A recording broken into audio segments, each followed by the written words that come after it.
欢迎收听华瑞投影观点。各位听众朋友，大家好。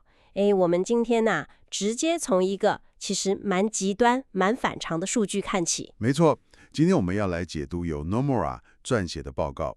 这份报告呢，抛出了一个很有趣的谜团。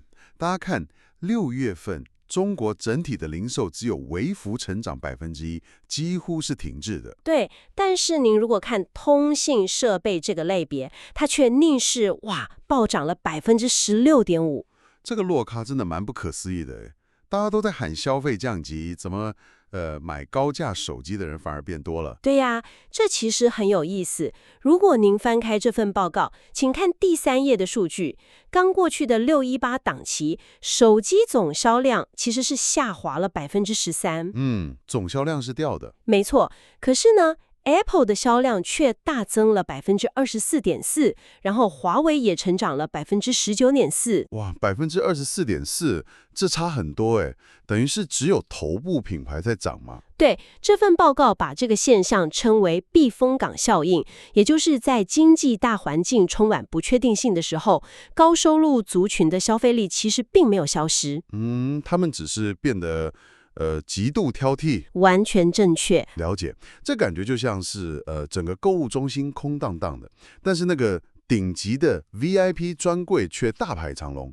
与其随便买10件平庸的商品，大家宁愿把预算集中去买真正有顶尖技术的头部品牌。没错，这个比喻非常好。那这份报告进一步指出这个避风港效应其实不只存在于品牌端，它更延伸到了背后的高阶供应链。连带供应链也一起受惠吗？是的，这份报告特别聚焦在华为最新的 Pearl 90 Series， 它成功突破了过去5G 晶片的限制码，但其实带动这波硬体升级真正的催化剂是 Edge AI。等等，说到 AI， 我们一般想到的都是在云端伺服器跑那些庞大的运算，那为什么终端设备的战场会被 Edge AI 改变呢？这个问题很关键。Edge AI 也就是边缘运算，代表 AI 模型是直接在您的装置，也就是本地端来处理的。所以资料不需要传上云端就对了。对，这不仅大幅降低了反应的延迟，更重要的是，它解决了隐私疑虑。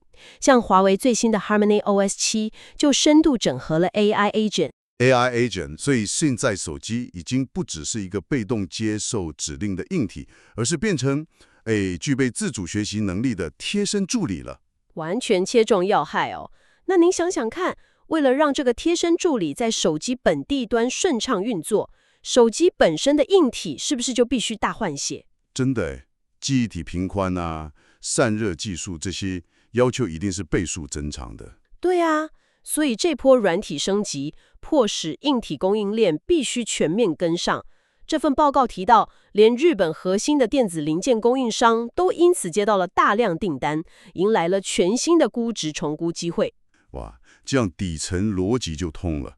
高阶市场真的是唯一的亮点。不过，为了验证一般内需确实疲弱，这份报告是不是还拿汽车市场做了一个对比？对，这是一个很残酷的对比。请看第5页的数据，非新能源车的零售大幅衰退了16.1%。16.1%，跌幅蛮深的。可是新能源车不是卖得很好吗？表面上看起来很风光啦，新能源车的批发量确实增加了34万辆。但是这份报告揭露了一个巨大的隐患。什么隐患？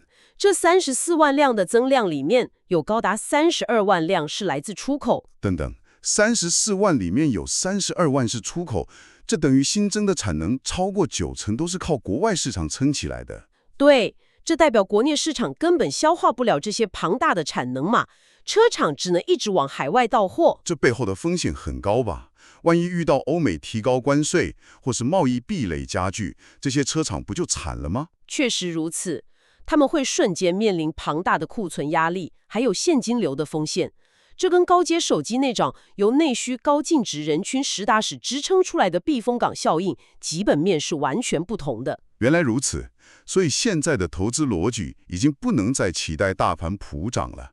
我们真的必须从这些极端的数据中，精准找出像 Edge AI 供应链这样具备真实技术刚需的领域。没错，才能创造超额回报。对，这也留给您一个思考题。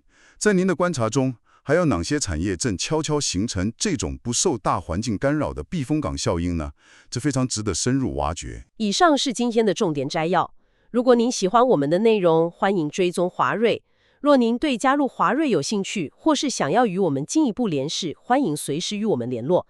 警语：本报告提供的资讯仅供参考，并不构成任何投资建议或买卖操作的推荐。